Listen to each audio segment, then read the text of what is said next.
Wesley Snipes as Blade has been referred to by some as the godfather of Marvel cinema, because the first Blade film was really the first Marvel movie to succeed both financially and critically, and kind of opened the metaphorical floodgates. However, as much as people love and rave about Blade's first two films, the general consensus is that Blade Trinity was god-awful, but I'm here today to push back against this a bit because I think Blade Trinity is a fun, goofy time. If you're in the mood to watch some incredibly intricate, well-written film, then go watch There Will Be Blood or No Country for Old Men. But if you want to just sit back, relax, and have a good time with a movie that requires no upper brain function, hit play on Blade Trinity. And if we're gonna keep it a buck, there have been way worse comic book movies than Blade Trinity. In fact, I'd say the MCU, especially in recent years, has churned out quite a few movies that are considerably worse. I no longer go by the name Astrid. I'm now known as Axel. He's a singer from a popular band I heard on Earth. And the first thing that I want to point out in favor of Blade Trinity is that this film has a great intimidating villain, in the form of Drake. Cups of the rose, bitches in my whole phone. Well, not that Drake. This Drake is actually short for Dracula, the first ever vampire. But this Drake is also a threat to young children. Tell me, child, do you want to die? I'm not afraid. I'll go to heaven. There is no heaven.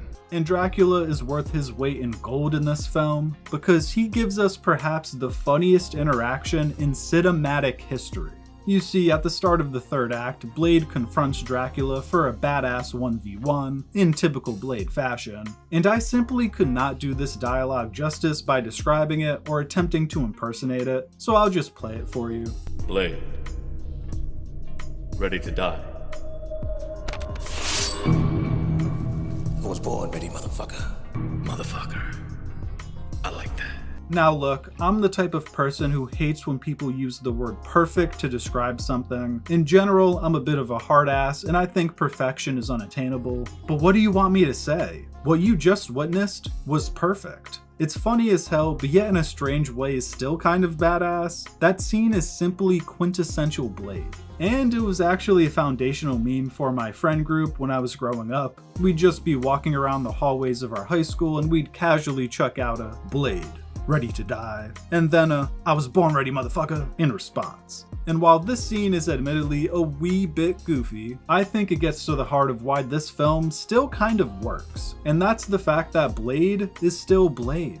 And even though Wesley Snipes didn't want to be here due to creative disagreements with the director and studio, he's just as charismatic as ever, and has great quotables as always. Even when he's not trying, he oozes aura. He just can't help himself. And off of Wesley's aura alone, I think this film is at a bare minimum watchable. And if you're not lame as fuck, even enjoyable.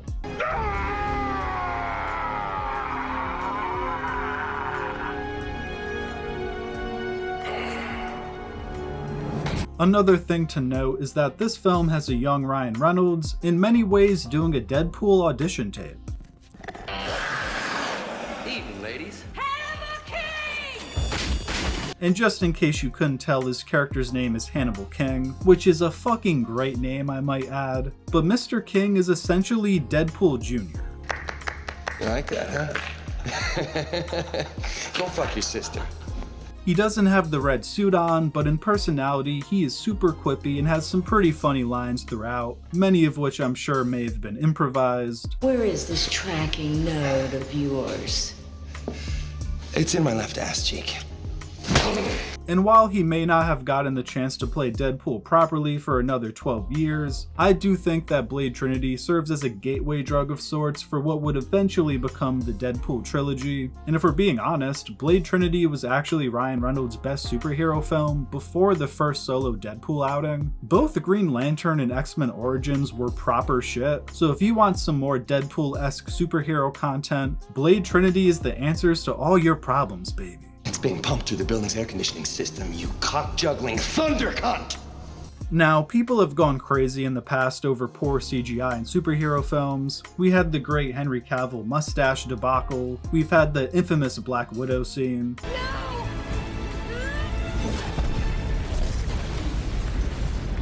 But once again, Blade did it first. Yes, Blade Trinity has perhaps the worst superhero CGI moment ever captured on screen, because for some reason Wesley Snipes didn't want to open his eyes for a scene, citing that Blade wouldn't do that, so they had to CGI his eyes opening in post, and let me remind you that this was 2004. CGI was not nearly what it has become today, and Jesus Christ is this scene rough.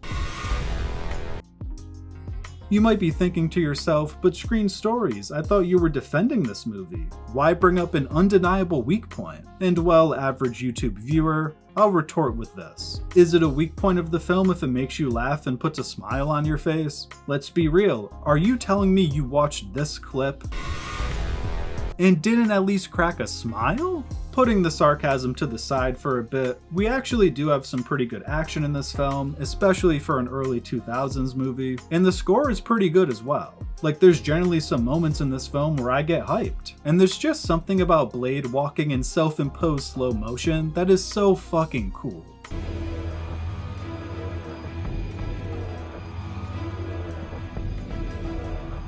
Like, Blade will be in a scenario where he really should put some pep into his step, maybe even be running, but instead of sprinting like some regular old corny goody two-shoes hero would, he makes sure to walk slow and badass. And while it might not be logical, I don't come to a Blade film for logic, baby. I come for some good old-fashioned aura mogging. And nobody rocks a self-imposed slow motion walk like Wesley Snipes does. And you can argue with a wall if you disagree on that.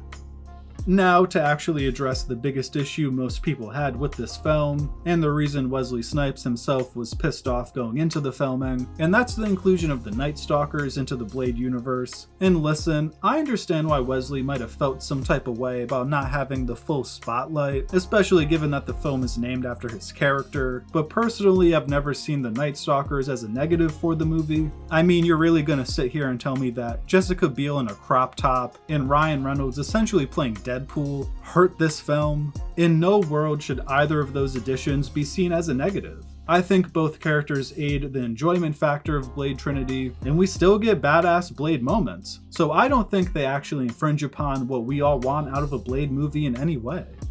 Well, if you made it this far, please let me know in the comments. Do you also think Blade Trinity is a misunderstood masterpiece, or do you think it's just as bad as everyone says it is? If you enjoyed this video, please feel free to drop a like or subscribe for more Screen Stories content. Thank you for watching, and until next time, peace.